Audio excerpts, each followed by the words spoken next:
ನಮ್ಮ ಜೀವನದ ತುಂಬಾನೇ ದೊಡ್ಡ ದೊಡ್ಡ ಸಮಸ್ಯೆಗಳಿಗೆ ಉತ್ತರಗಳು ಪುಟ್ಟ ಪ್ರಾಣಿಗಳ ಕಥೆಗಳಲ್ಲಿ ಸಿಗ್ಬಹುದು ಅಂತ ಎಂದಾದ್ರೂ ಅನ್ಸಿದ್ಯಾ? ಹೌದು, ಮನುಷ್ಯರ ಥರನೇ ಯೋಚನೆ ಮಾಡುವ ಮಾತಾಡುವ ಪ್ರಾಣಿಗಳು ಹೇಳೋ ಕಥೆಗಳಲ್ಲಿ ನಾವು ಕಲಿಬೇಕಾಗಿರೋದು ನಿಜಕ್ಕೂ ಸಾಕಷ್ಟಿದೆ. ಸೊ ಈ ಪ್ರಶ್ನೆಗೆ ಉತ್ತರ ಏನು? ಖಂಡಿತ ಹೌದು.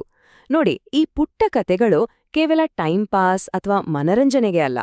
ಇವು ನಮ್ಮ ಬದುಕಿಗೆ ದಾರಿ ತೋರಿಸುವ ದಿಕ್ಸೂಚಿಗಳಿದ್ದ ಹಾಗೆ. ಹಾಗಾದ್ರೆ ಬನ್ನಿ, ಆ ಜ್ಞಾನದ ಬುತ್ತಿಯನ್ನ ಈಗ ಒಟ್ಟಿಗೆ ತೆರೆಯೋಣ. ನಾವಂದುಕೊಂಡ ಹಾಗೆ ಈ ಕಥೆಗಳು ಬರೀ ಮಕ್ಕಳಿಗೋಸ್ಕರ ಅಲ್ಲ, ಖಂಡಿತ ಅಲ್ಲ. ಇವು ದೊಡ್ಡವರಾದ ನಮಗೂ ಕೂಡ ದಾರಿ ತೋರಿಸೋ ಜ್ಞಾನದ ದೀಪಗಳಿದ್ಹಾಗೆ. ಪ್ರಾಣಿಗಳ ಮೂಲಕ ನಮ್ಮದೇ ಜೀವನದ ಕಾಂಪ್ಲೆಕ್ಸ್ ಆದ ನೈತಿಕತೆ ಮತ್ತು ಸ್ಟ್ರಾಟಜಿಗಳನ್ನ ತುಂಬಾನೇ ಸರಳವಾಗಿ ಅರ್ಥ ಮಾಡ್ಕೋಬಹುದು. ಸಿಂಪಲ್ ಆಗಿ ಹೇಳ್ಬೇಕಂದ್ರೆ ನೀತಿ ಕಥೆ ಅಂದ್ರೆ ಏನು? ಪ್ರಾಣಿಗಳನ್ನ ಪಾತ್ರೆಗಳಾಗಿ ಇಟ್ಕೊಂಡು ಜೀವನದ ಪಾಠ ಹೇಳ ಒಂದು ಕಲೆ.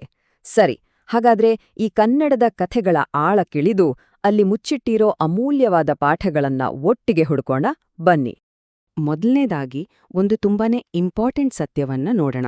ಈ ಕಥೆಗಳು ನಮ್ಗೆ ಪದೇ ಪದೇ ನೆನಪು ಮಾಡಿಸ್ತಾನೆ ಇರುತ್ತೆ. ಏನಂದ್ರೆ, ನಿಜವಾದ ಶಕ್ತಿ ಇರೋದು ತೋಳ್ಬಲದಲ್ಲಿ ಅಲ್ಲ, ಬದ್ಲಿಗೆ ನಮ್ಮ ತಲೆಯಲ್ಲಿ. ಅಂದ್ರೆ ಬುದ್ಧಿವಂತಿಕೆ ಮತ್ತು ಸರಿಯಾದ ಪ್ಲಾನಿಂಗ್ ಇದ್ರೆ ಅದೇ ಅಲ್ಟಿಮೇಟ್ ವೆಪನ್. ಇದನ್ನ ನಾವು ಎರಡು ದೊಡ್ಡ ಶಕ್ತಿಗಳ ನಡುವಿನ ಒಂದು ಯುದ್ಧ ಅಂತಾನೆ ಹೇಳ್ಬೋದು. ಒಂದು ಕಡೆ ದೈಹಿಕ ಬಲ ಅಂದ್ರೆ ರಾ ಪವರ್, ಇನ್ನೊಂದು ಕಡೆ ಬುದ್ಧಿ ಅಂದ್ರೆ ಸ್ಟ್ರಾಟಜಿ, ಚಾಣಾಕ್ಷಿತನ. ಈ ಯುದ್ಧದಲ್ಲಿ ಯಾರು ಗೆಲ್ತಾರೆ ಅನ್ನೋದನ್ನ ಈ ಕಥೆಗಳು ನಮಗೆ ಕ್ಲೀನಾಗಿ ತೋರಿಸ್ತವೆ. ಈ ಕಥೆ ಇದೆಯಲ್ಲ, ಇದೊಂದು ಅದ್ಭುತ ಉದಾಹರಣೆ. ಯೋಚನೆ ಮಾಡಿ, ಒಂದು ಪುಟ್ಟ ಮೊಲ ತನ್ನ ಬುದ್ಧಿವಂತಿಕೆಯಿಂದ ಇಡೀ ಕಾಡಿನ ರಾಜ ಸಿಂಹವನ್ನೇ ಸೋಲ್ಸ್ಬಿಡುತ್ತೆ. ಹೇಗೆ? ತುಂಬಾನೇ ಸಿಂಪಲ್.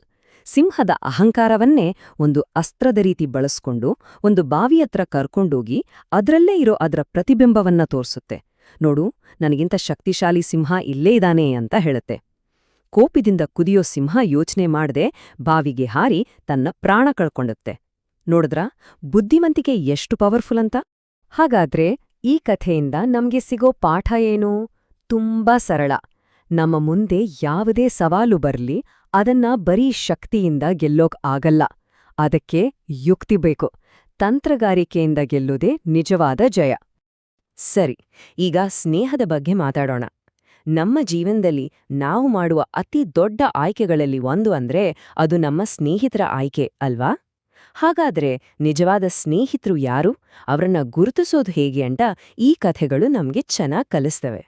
ನಿಜವಾದ ಸ್ನೇಹ ಹೇಗಿರ್ಬೇಕೋ ಅನ್ನೋದಕ್ಕೆ ಇದೊಂದು ಪರ್ಫೆಕ್ಟ್ ಉದಾಹರಣೆ. ಇಬ್ರು ಸ್ನೇಹಿತರು ಮತ್ತು ಕರಡಿಯ ಕಥೆ ನೆನ್ಪಿದ್ಯಾ? ಅಪಾಯ ಬಂದಾಗ ಸ್ವಾರ್ಥಿ ಸ್ನೇಹಿತ ಓಡಿ ಹೋಗ್ತಾನೆ. ಇದು ನಮ್ಗೇನ್ ಹೇಳುತ್ತೆ? ಕಷ್ಟದ ಸಮಯದಲ್ಲಿ ನಮ್ಮ ಜೊತೆ ಯಾರು ನಿಲ್ತಾರೋ ಅವರೇ ನಿಜವಾದ ಸ್ನೇಹಿತರು. ಆದ್ರೆ ಸ್ನೇಹಕ್ಕೆ ಇನ್ನೊಂದು ಮುಖ ಕೂಡ ಇದೆ. ಅದನ್ನು ಈ ಕಥೆಗಳು ತೋರಿಸ್ತವೆ. ಇದೊಂದ್ ರೀತಿ ವಾರ್ನಿಂಗ್ ಇದ್ದಾಗೆ.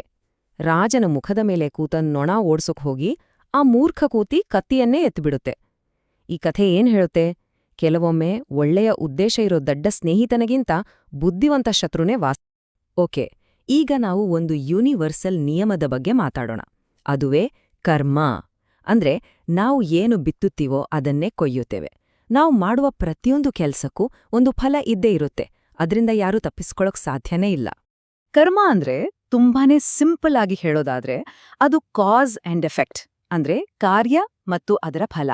ನಾವ್ ಮಾಡುವ ಪ್ರತಿಯೊಂದು ಕೆಲ್ಸ, ಒಳ್ಳೇದಾಗಿರ್ಲಿ ಕೆಟ್ಟದಾಗಿರ್ಲಿ, ಅದು ನಮ್ಮ ಭವಿಷ್ಯವನ್ನು ಡಿಸೈಡ್ ಮಾಡುತ್ತೆ. ಈ ಉದಾಹರಣೆಗಳನ್ನ ನೋಡಿ. ಮುಳ್ಳು ಚುಚ್ಚಿ ನರಳುತ್ತಿದ್ದ ಹುಲಿಗೆ ಸಹಾಯ ಮಾಡಿದವನ ಜೀವವನ್ನ ಆ ಹುಲಿಯೇ ನಂತರ ಕಾಪಾಡುತ್ತೆ. ಸ್ನೇಹಿತನಾದ ಒಂಟೆಗೆ ದ್ರೋಹ ಬಗೆದ ನರಿ ಕೊನೆಗೆ ಅದೇ ಒಂಟೆಯಿಂದ ತನ್ನ ಅಂತ್ಯವನ್ನ ಕಾಣುತ್ತೆ. ದಾನ ಮಾಡಿದವನಿಗೆ ಅದೃಷ್ಟ ಅನ್ನೋದು ಹುಡುಕೊಂಡು ಬರುತ್ತೆ. ಈ ಎಲ್ಲ ಕಥೆಗಳ ಸಾರಾಂಶ ಒಂದೇ: ನಮ್ಮ ಕೆಲಸಗಳೇ ನಮ್ಮ ಅಣೆಬರಹವನ್ನ ಬರೆಯುತ್ತೆ. ಕರ್ಮದ ನಿಯಮದ ಪಾಸಿಟಿವ್ ಸೈಡನ್ನ ಈ ಮಾತು ತುಂಬಾನೇ ಸ್ಪಷ್ಟವಾಗಿ ಹೇಳುತ್ತೆ ಅಲ್ವಾ? ನಾವು ಮಾಡುವ ಒಳ್ಳೆಯ ಕೆಲಸಗಳು ನಮ್ಗೆ ಖಂಡಿತ ಒಳ್ಳೆಯದನ್ನೇ ವಾಪಸ್ ಕೊಡ್ತವೆ. ಸರಿ, ಇದೆಲ್ಲ ಸಾವಿರಾರು ವರ್ಷಗಳ ಹಿಂದಿನ ಕಥೆಗಳು.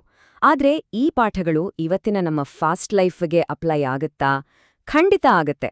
ಹಾಗಾದ್ರೆ ಈ ಹಳೆಯ ಜ್ಞಾನವನ್ನ ನಮ್ಮ ಇವತ್ತಿನ ಜೀವನಕ್ಕೆ ಹೇಗೆ ಅಳವಡಿಸ್ಕೊಳ್ಬೋದು? ಹಾಗಾದ್ರೆ ಈ ಎಲ್ಲಾ ಕಥೆಗಳ ಸಾರವನ್ನ ಕೆಲವು ಸಿಂಪಲ್ ಜೀವನ ನಿಯಮಗಳಾಗಿ ನೋಡ್ಬೋದು. ಯಾವಾಗ್ಲೂ ತಂತ್ರದಿಂದ ಯೋಚಿಸಿ. ಸ್ನೇಹಿತರನ್ನ ತುಂಬಾನೇ ಜಾಗರೂಕತೆಯಿಂದ ಆಯ್ಕೆ ಮಾಡಿ. ದಯೆ ಮತ್ತು ಪ್ರಾಮಾಣಿಕತೆಯನ್ನ ಯಾವತ್ತೂ ಬಿಡ್ಬೇಡಿ. ತಾಳ್ಮೆ ಅನ್ನೋದು ಒಂದು ದೊಡ್ಡ ಶಕ್ತಿ ಅನ್ನೋದನ್ನ ಮರಿಬೇಡಿ. ಮತ್ತು ಕಣ್ಣಿಗೆ ಕಂಡಿದ್ದೆಲ್ಲ ಸತ್ಯವಲ್ಲ, ಏನನ್ನೇ ಆಗ್ಲಿ ಪ್ರಶ್ನೆ ಮಾಡೋದನ್ನ ಕಲೀರಿ. ಕೊನೆಯದಾಗಿ ಈ ಒಂದು ಪ್ರಶ್ನೆಯೊಂದಿಗೆ ಮುಗಿಸೋಣ. ಸ್ವಲ್ಪ ಯೋಚನೆ ಮಾಡಿ ನೋಡಿ, ಈ ಪ್ರಾಚೀನ ಜ್ಞಾನ ಇಂದಿನ ನಮ್ಮ ಚಾಲೆಂಜ್ಗಳಿಗೆ ಮತ್ತು ನಿರ್ಧಾರಗಳಿಗೆ ಹೇಗೆ ದಾರಿ ತೋರಿಸಬಹುದು? ಅಸಲಿಗೆ ಈ ಹಳೆ ಕಥೆಗಳು ನಮ್ಮ ಇವತ್ತಿನ ಜೀವನಕ್ಕೆ ಯಾವ ಪಾಠವನ್ನು ಕೊಡ್ತಾ ಇವೆ?